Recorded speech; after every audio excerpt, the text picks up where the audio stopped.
अस्सलाम वालेकुम। आज के सच के साथ मैं हूं वसीम अब्बासी और आज हम 3 खबरों के हवाले से बात करेंगे।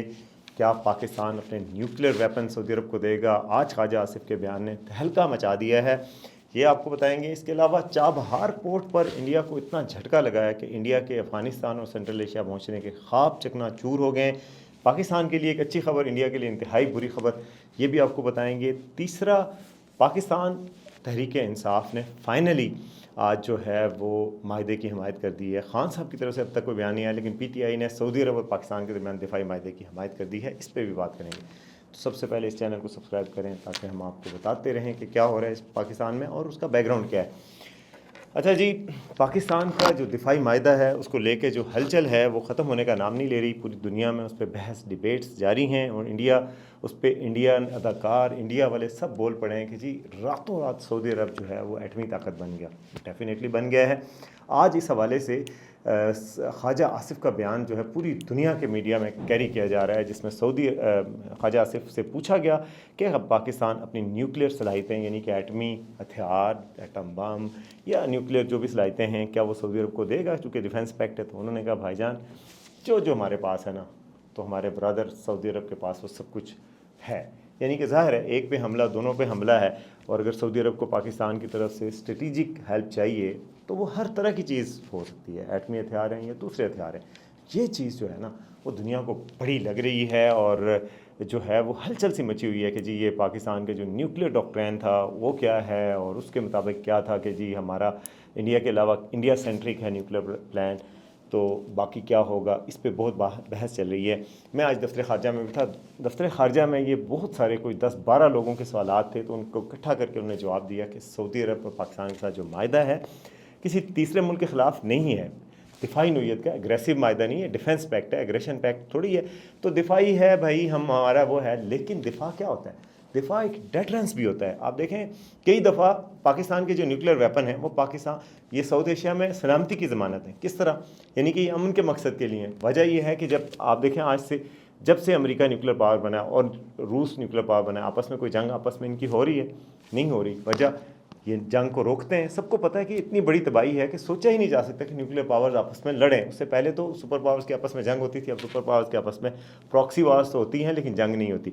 यही बात पाकिस्तान के और सऊदी अरब के माहदे की है कि माहदे का जो बड़ा मकसद है वो ये है कि दुश्मनों को सिर्फ यरकाना कि भाई ये डेटरेंस है हमारे पास, जो पाकिस्तान का है सब सऊदी अरब का है, जो सऊदी अरब का है वो सब पाकिस्तान का है। सऊदी अरब के जो जदीद तरीन जहाज़ हैं, जदीद तरीन असलहा है जो उन्होंने लिया, वो पाकिस्तान का भी है ज़रूरत पड़ने पे। और जो पाकिस्तान के पास जितनी सलाहियत है, अफरादी क़ुव्वत है, एयरफोर्स के जरी जवान और शाहीन हैं, मल्टी डोमेन जो कैपेबिलिटीज़ हैं, J-10C हैं, वो मिज़ाइल हैं हमारे जो 250 की रेंज से गए हैं, PL-15 मिज़ाइल जो इंडिया को हैरान परेशान कर दिया। मिज़ाइल टेक्नोलॉजी है, ड्रोन टेक्नोलॉजी, वो सब सऊदी अरब के लिए हाजिर है। और हरमैन शरीफैन की हिफाजत के लिए तो पाकिस्तान में हर बंदे को ये ख्वाहिश होती है कि वो उसके लिए कुछ भी, हर चीज़ को वार दे। और ये अब ये इनको मिल रही है। तो ये बहरहाल ये बयान है ख्वाजा आसिफ के सामने। बहरहाल दफ्तर ख़ारजा ये कह रही है कि हम ये डिफेंस पैक्ट है, तो डिफेंस पैक्ट का मकसद ये है कि पाकिस्तान के दुश्मनों को भी खबर हो जाए, मैसेज दिया गया, और सऊदी अरब के दुश्मनों को भी खबर हो कि भाईजान पंगा ना लेना, साढ़े को चीज़ें मौजूद ने, पंगा लोगे तो खुद जिम्मेदार होगे। तो बात यह है कि पंगे तक नौबत ही ना आए इंशाल्लाह। यानी कि मकसद ये है इस पैक्ट का कि ना कभी कोई सऊदी अरब की तरफ मैली आंख से देखे, ना पाकिस्तान की तरफ मैली आंख से देखे, बस दोनों मुल्क सुकून से रहें तो ठीक है।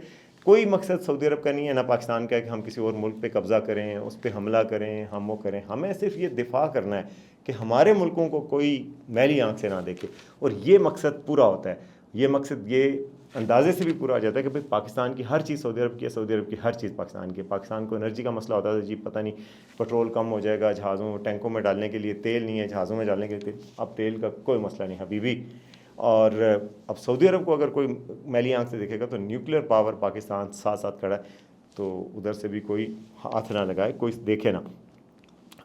इसहाक डार साहब पाकिस्तान के डिप्टी प्राइम मिनिस्टर भी हैं, फॉरेन मिनिस्टर भी हैं, उन्होंने आज इंदिया दिया कि इस मायदे में और लोगों को भी शामिल किया जा सकता है, और ममालिक को भी शामिल किया जा सकता है। और उसमें ज़ाहिर है बांग्लादेश की बात हो रही है, मैंने कल आपको बताया था, कतर की बात हो रही है, UAE की भी बात होती है कि जी वो भी आ जाए, क्योंकि गल्फ़ स्टेट सारी हैं। वैसे UAE को इतना ज़्यादा ख़तरा नहीं है, लेकिन फिर भी गल्फ़ स्टेट जो हैं GCC हैं, जिसमें को खलीज तावन कौंसिल, गल्फ़ कॉपरेशन कौंसिल, उस फोरम पे भी ये एग्रीमेंट पैक अमल दरामद हो सकता है। तो ये बेसिकली एक आगे बढ़ाया जा रहा है इस कैनवस को। ये पहली नेटो तर्ज की फ़ौज बन रही है, नेटो तर्ज का मंसूबा है। अब देखें कि नेटो को कभी किसी ने कुछ नहीं कहा, भाई उन्होंने डिफेंस पैक्ट किया, एक पे हमला सब पे हमला, ये उनके पैक्ट की जो उनका माहिदा है आपस में, उसकी ये शिक है। तो हम अगर मुसलमान इकट्ठे हों तो पूरी दुनिया को तशवीश होना शुरू हो जाती है। अल्लाह करे, कहते हैं ना, एक हूँ मुस्लिम हरम की पासबानी के लिए, नील के साहिल से लेकर ताब खाक काशकर। अल्लाह करे कि सारे मुसलमान मुल्क इकट्ठे हों, मुस्लिम नेटो भी हो, उनकी नेटो हमारी नेटो हो तो गलत, ये तो कोई बात ना हुई ना। तो ये बहरहाल ये एक मुस्लिम नेटो की तरफ मामला बढ़ता हुआ जा रहा है। बड़ी एक्साइटमेंट पाई जाती है सऊदी अरब में, बहुत एक्साइटमेंट है वहाँ पर जनाब। लोग खुश हो रहे हैं, बैनर्स लग रहे हैं, तस्वीर आ रही हैं, पोस्टर्स लग रहे हैं, पाकिस्तानियों की इज़्ज़त में इजाफा हो रहा है, पाकिस्तानियों के सीने फूल रहे हैं।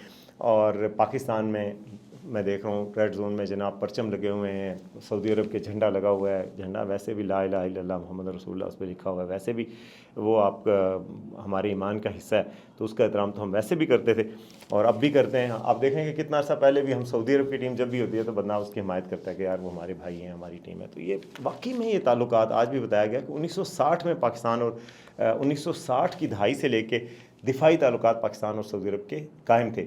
इनको एक कम्प्रिहेंसिव पैक्ट की शक्ल दी गई है और वो एक मायदे की शक्ल में, एक कंक्रीट शक्ल में दुनिया के सामने आए। पहले ये कहते थे ना यार ये मुसलमान मुल्क आपस में बैठते हैं, कोई बात नहीं होती। अब जब बात हो गई है तो दुनिया को मिर्चें लगी हुई हैं।